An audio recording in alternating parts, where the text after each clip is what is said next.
গোয়েন্দা হচ্ছে আমার একটা জিনিস, প্রত্যেকটা বাঙালির মধ্যে হয়তো এই গোয়েন্দা ব্যাপারটা লুকিয়ে থাকে, তো তোমাদের মধ্যেও কি রয়েছে এরকম? মৈনাক দাকে বলবে যে লিখেছে সে। হ্যাঁ না, আমার মধ্যে নেই। আমি পড়তে ভালোবাসতাম, কিন্তু কিছু খোঁজে না।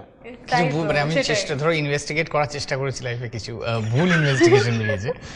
সো আমি যেটুকু গোয়েন্দাগিরি করেছি, ভুল গোয়েন্দাগিরি করেছি, তাই ভাবলাম ফিকশনাল গোয়েন্দাটা বেটার করা যায়। সো লেখাটা বেটার, নিজে করাটা, মানে নিজে মিথ্যে কথা বলি এবং সত্যনিষ্ঠ নই।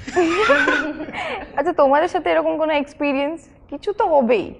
এই গোয়েন্দা জুনিয়র করার পর থেকে মৈনাকদার অনুপ্রেরণায় আমি একদম সমস্ত কিছুতে এখন রহস্য খুঁজে বেড়াচ্ছি। আর আগে আগে কিছু এরকম তোমার না, একটা জিনিস যেটা আমার ছোটবেলা থেকে, আমরা যারা গোয়েন্দা গল্প পড়েছি, ইংরেজি বাংলা যে কোনো হতে পারে, যারা গোয়েন্দা সিনেমা দেখে বড় হয়েছে, আমার মনে হয় সবার মধ্যেই কোথাও না কোথাও এই ইচ্ছেটা সবসময় ছিল যে যদি একটা কিছু সলভ করতে পারি। আমার তো প্রচন্ড রকম ছিল, ফেলুদা পড়ার জন্য, ফেমাস 5 পড়ার জন্য ভীষণ রকম ইন্টারেস্ট ছিল।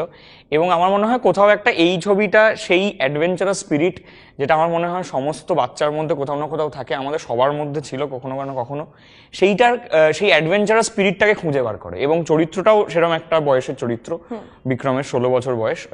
তো ওই সময়টা একদম প্রচন্ড, উপন্যাস পড়ার ফলে, সিনেমা দেখার ফলে একটা প্রচন্ড ওই গোয়েন্দা স্পিরিটটা ভেতরে থাকে। ওকে, আর তোমাদের সাথে কিছু এরকম হয়নি না গোয়েন্দাগিরি?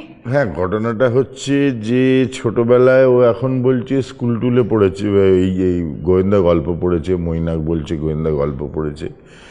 বাবা মায়েদের একটু গোয়েন্দাগিরি করতেই হয়, ছেলেপুলে যত বড় হয়। এখন ছেলে যত আস্তে রাত্রির হয় তত নাকটা সজাগ হয়ে যায়, গন্ধটা শোকে। তো এই গোয়েন্দাগিরিটা বাবা মাকে চালিয়ে যেতেই হয়। তবে মায়েদের যেটা নজর থাকে, বাপেদেরও হয়তো থাকে, যে রাত্রির কটা অবধি ফোনে কথা বলছে, এবং সেই ফোনটা কার হতে পারে। এই গোয়েন্দাগিরিগুলো না চালিয়ে যেতেই হয়, সেটা বাপ মায়ের নিজের স্বার্থে না হলেও ছেলেপুলের স্বার্থে খানিকটা চালাতে হয়। তো ওই গোয়েন্দাগিরিগুলো থাকেই আর কি, লাইফে প্রত্যেকেরই থাকে, প্রত্যেক বাপ মায়েরই থাকে। অনুষা আবার বলবে। এবার অনুষা 12টার সময় সিনেমা দেখে ঢুকিয়ে কি করে লুকিয়ে ও বাংলা ছবিকে বাঁচিয়ে। অনুষা, তুমি কিছু বলতে চাও? একজন ভাল ছিল না বন্ধু। না মানে মানে জীবনে কয়েকটা মানে ব্যক্তিগত গোয়েন্দাগিরি তো করতেই হয়, but other than that pretty straight forward. Yeah I am like FBI. আচ্ছা, তুমি বলো যে কিভাবে দেখেছো বাবা আর ছেলেকে ফ্লোরে?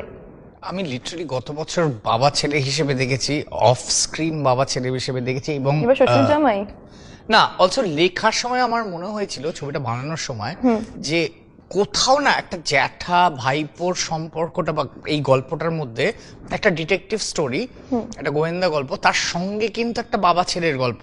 সো সেখানে অবভিয়াসলি কিছুটা হেল্প করে যখন শান্তিদার ঋতু একসাথে থাকে, তখন ওই একটা অ্যাডেড 2% কেমিস্ট্রি, যেটা হয়তো আমরা ডিফাইন করতে পারবো না সেই অর্থে, কিন্তু ওটা কোথাও একটা আমি দেখতে পাই স্ক্রিনে, যেটা চট করে বেরিয়ে আসে এবং ডেফিনেটলি ছবিটাকে হেল্প করে।